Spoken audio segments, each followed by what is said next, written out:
എല്ലാവർക്കും നമസ്കാരം. പ്രസാദ് വൈദ്യർ, കരിന്ദ്ര മാന്ത്രിക വൈദ്യമഠം, കാർത്തിക ആയുർവേദിക് സഞ്ജൂർ നമ്പിശമ്പടി. വാദപരമായിട്ടുള്ള വേദന അത് ഒരുപാട് ആളുകൾക്ക് ഇപ്പൊ ഏറ്റവും കൂടുതൽ കണ്ടുവരുന്ന ഒന്നാണ്.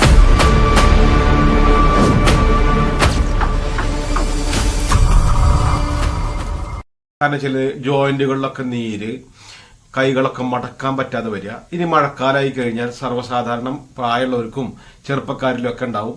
പിന്നെ ഇങ്ങനെ വന്നു കഴിഞ്ഞാൽ ജോയിന്റിലും നീർക്കെട്ട് വന്നിട്ടും വേദന വന്നിട്ടുള്ള ജോയിന്റ് വേദന, അതുപോലെ യൂറിക് ആസിഡ് കൂടിയിട്ടുള്ള വേദന, അതുപോലെ നീര് വന്നിട്ട് മജ്ജ ഇല്ലാതെ വരുമ്പോൾ ഉണ്ടാവുന്ന വേദന, അതൊക്കെ നമുക്ക് മാറാൻ വേണ്ടിയിട്ടാണ്. ഏത് തരത്തിലാണോ നമുക്ക് ജോയിന്റുകളിലും പേശികളിലൊക്കെ വേദന ഉള്ളതെന്നുണ്ടെങ്കിൽ വളരെ സിമ്പിളായിട്ട് മാറ്റാൻ പറ്റുന്ന ഒന്നാണ്.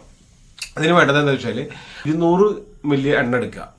അതിലേക്ക് എന്താ വേണ്ടതെന്ന് വെച്ചാൽ ഒരു 25 ഗ്രാം അയമോദകം പൊടിച്ചത് ചേർക്കുക. ചേർത്തിട്ട് അത് നന്നായി മൂത്ത് കഴിയുമ്പോൾ മൂക്കനോട് കൂടിയിട്ട് എരിക്കിന്റെ ഇലയും കൂടി അതിൽ ആഡ് ചെയ്യുക. അതായത് എരിക്കിന്റെ ഇല എടുത്ത് ചെറുതാക്കി നുറുക്കിയിട്ട് പൊട്ടിച്ചിട്ട് അതിലിട്ടിട്ട് അത് വറുത്ത് മൊരിഞ്ഞു കഴിഞ്ഞാൽ അതിൻ്റെ ഇറക്കി വെക്കുക. ഇറക്കി വെച്ചിട്ട് എണ്ണ എത്ര വേണമെങ്കിലും എടുക്കാട്ടോ. അതെന്ന് വെച്ചാൽ ഒരു 1/2 കിലോ എണ്ണ ഉണ്ടെങ്കിൽ ഒരു 100 ഗ്രാമെങ്കിലും നമുക്ക് അയമോദകം വേണം. അപ്പോൾ അതാണ് അതിൻ്റെ മറ്റൊരു കാര്യം. അപ്പോൾ 1/2 കിലോ എണ്ണയിൽ 100 ഗ്രാം നന്നായി പൊടിച്ചിട്ട് അയമോദകം പൊടിക്കുക, അല്ലെങ്കിൽ അത് നേരിട്ടിട്ടാലും മതി. ഈ അയമോദകം ഇടുന്ന സമയത്ത് അതൊന്ന് വെള്ളം തെളിച്ച് ഒന്ന് കുതിർത്തണം. വെള്ളാക്കിയല്ല, ചെറുതായിട്ടൊന്ന് വെള്ളം നനച്ചെടുത്തിട്ട് അത് മോപ്പിച്ചെടുക്കുമ്പോൾ ഈ നനവോട് കൂടിയ സത്തയിലേക്ക് പിടിച്ചെടുത്തിട്ടാണ് നീര് നമ്മളെ വെളിച്ചെണ്ണയിലേക്ക് അതിന്റെ പവർ കിട്ടുക.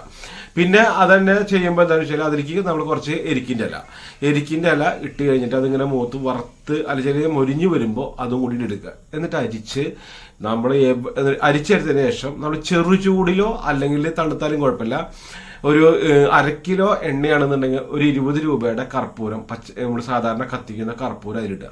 ഇട്ട് വെച്ച് കഴിഞ്ഞാൽ ഈ കർപ്പൂരം അതിലാണ്ട് അലിഞ്ഞ് ചേർന്ന് കഴിഞ്ഞിട്ട് അത് നമ്മൾ പുരട്ടി കഴിഞ്ഞാൽ സർവ്വവാദ വേദനയും മാറും. അതുപോലെ തന്നെ എല്ലാ മടക്കുകളിലുണ്ടാകുന്ന നീരും നീർക്കെട്ടും പോകുന്നുള്ളതാണ്.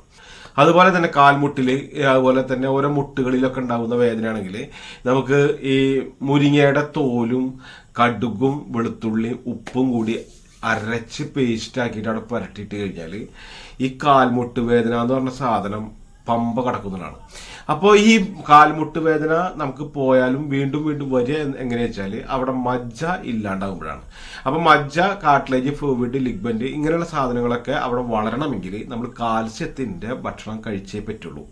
ഒന്നെങ്കിൽ ഭക്ഷണം, ഇല്ലെങ്കിൽ പൂത്തും ദ്രാവകം, ബലാരിഷ്ടം. അപ്പോൾ അത് കഴിക്കുമ്പോൾ എന്താ ഗുണം എന്ന് വെച്ചാൽ കൊളസ്ട്രോളോ മറ്റ് അസുഖങ്ങളൊന്നും ഉള്ള ആളുകൾക്കൊന്നും ഈ ഇത് കഴിക്കുന്നതുകൊണ്ട് കുഴപ്പമില്ല. അല്ലാത്ത ഭക്ഷണം എന്താണെന്ന് വെച്ചാൽ നമുക്കത് സ്ഥിരമായി കൊഴുപ്പും ഇതൊക്കെ വരും. ആട്ടുംകാല് സൂപ്പ് വെച്ചിട്ടൊക്കെയാണ് കുടിക്കേണ്ടത്.